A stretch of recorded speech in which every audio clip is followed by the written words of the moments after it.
You two are also here because you literally wrote the book on disinformation. And if anyone can reboot the house hobo, it's going to be you guys.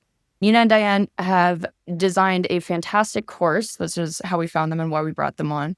And they have later written a textbook. Both of them are titled Disinformation, Dealing with the Disaster. They're both fantastic, free, open source resources that you can use to try to better navigate just this disaster. I mean, you mentioned that you called it that partly for the alliteration and the keyword, but that it is, they're not good.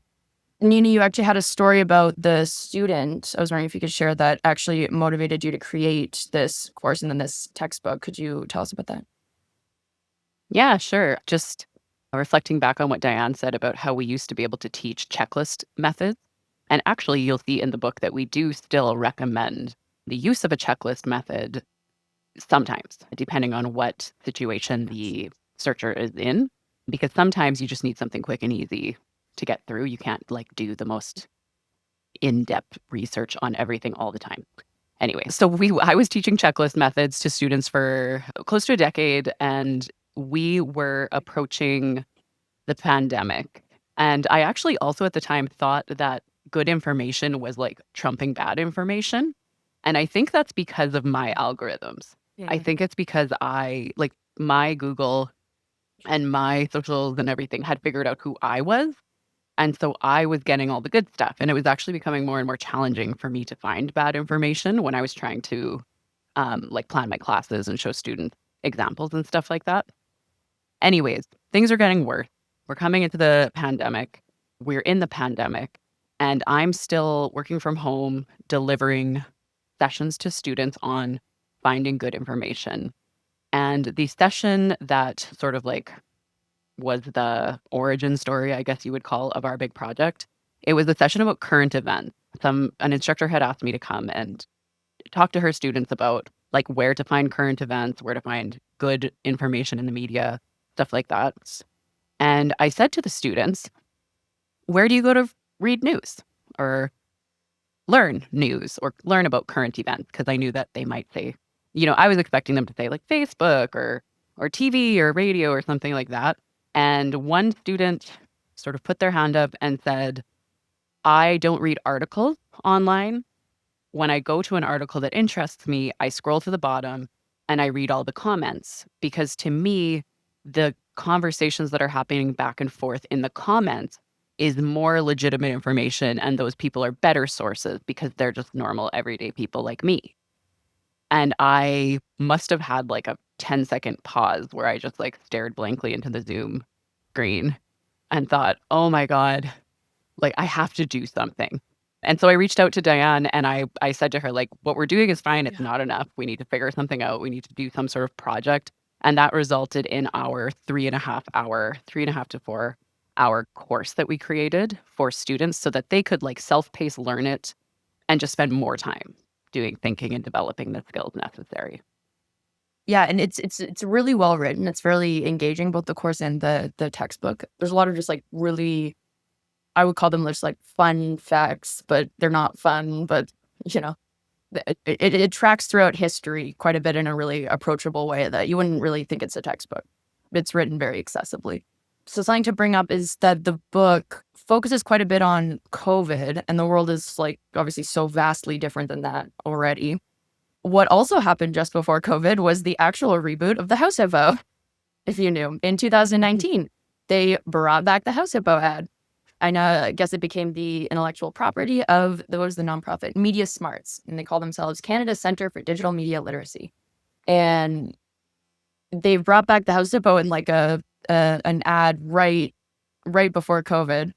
Looking back at it now, it just sucks. I'm sorry. It means, well, it leads to a really helpful resource, but it doesn't even make sense anymore.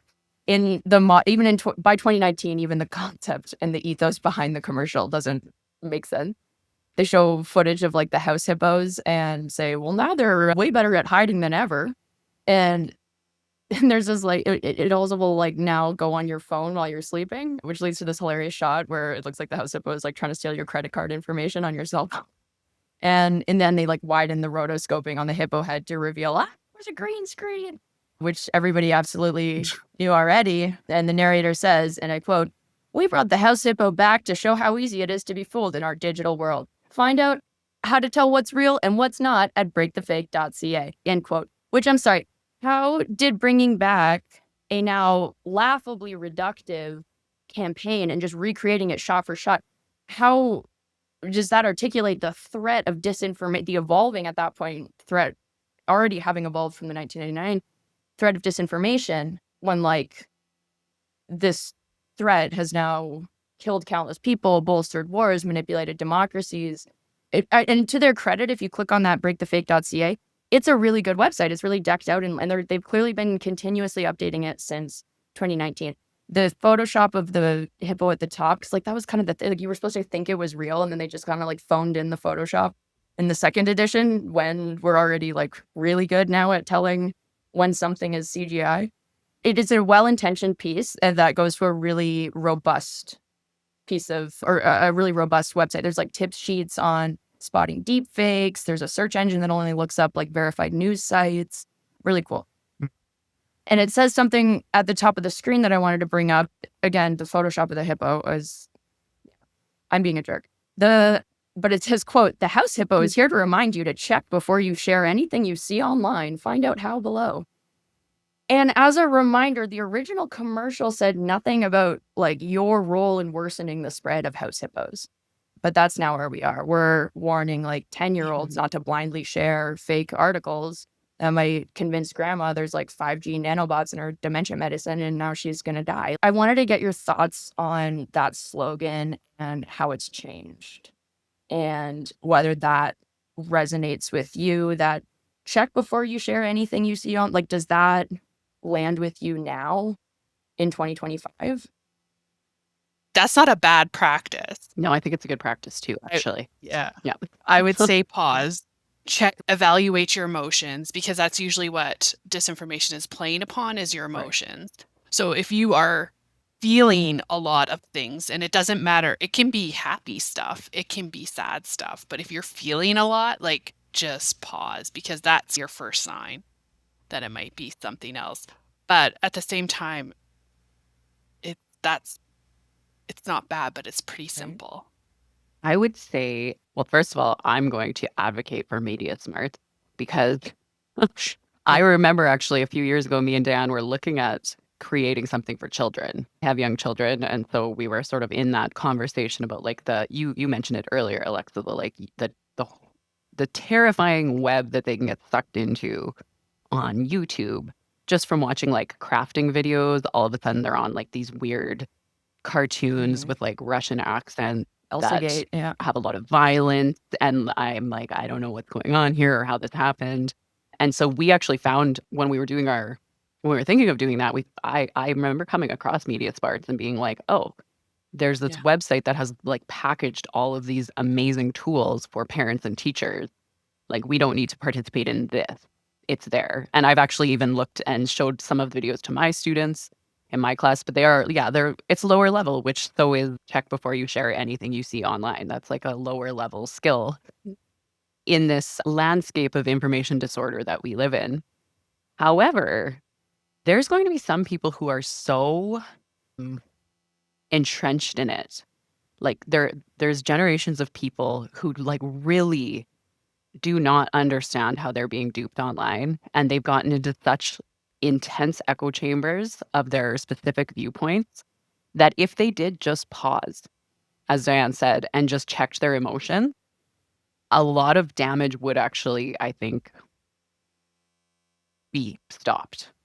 But it's probably like level 1 of like what we need to do. I think level 10 is like government mandates and, businesses and not being allowed to do certain things to sell products, and, getting good control of trolls and bots and propaganda machines and stuff like that. Is it a good slogan? Yeah. I think it's a good slogan for a lot of people. I think really people like who are very sophisticated in the field of disinformation can see that there's a lot more to it.